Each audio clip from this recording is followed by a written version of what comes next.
with this cake, what I'm going to do first of all is the cake was frozen. I normally like to work with a frozen cake for doing a topsy-turvey. And normally what I will do is I'll have an 8-inch cake and then I'll have a 7-inch board, but I didn't have a 7-inch board. So I have a 6-inch board. So what I'm going to do is just carve it, just eyeballing it. I want to keep it 8 inches on top, but I want to cut down to a 7-inch on the bottom. Just an ever so slight slant to my topsy-turvy. Put this on a turntable because it's easier to carve that way. Okay. What I like to do is hold my knife pretty steady and turn the cake. So what I'm going to do is just move it in just a little bit, keeping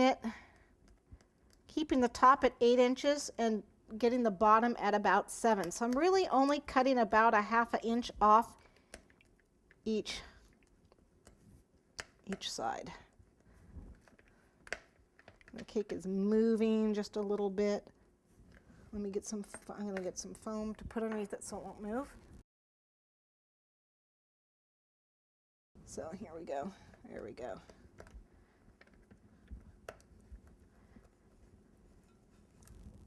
So yeah, just get this going here. Okay, how are we doing? You just want it to go in slightly, so we're almost where I want to be.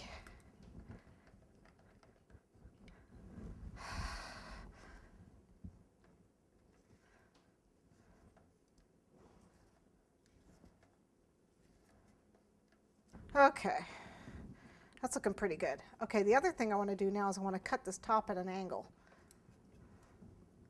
So starting on one side and cutting down.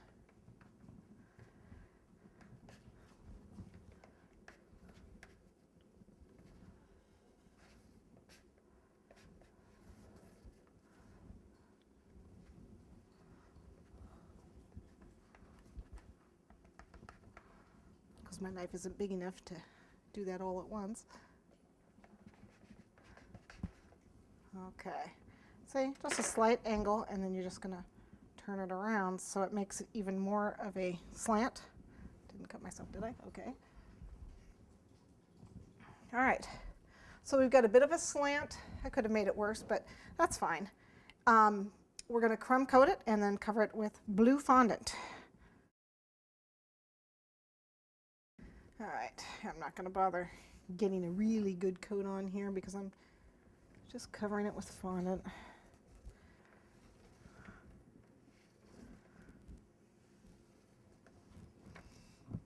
I'm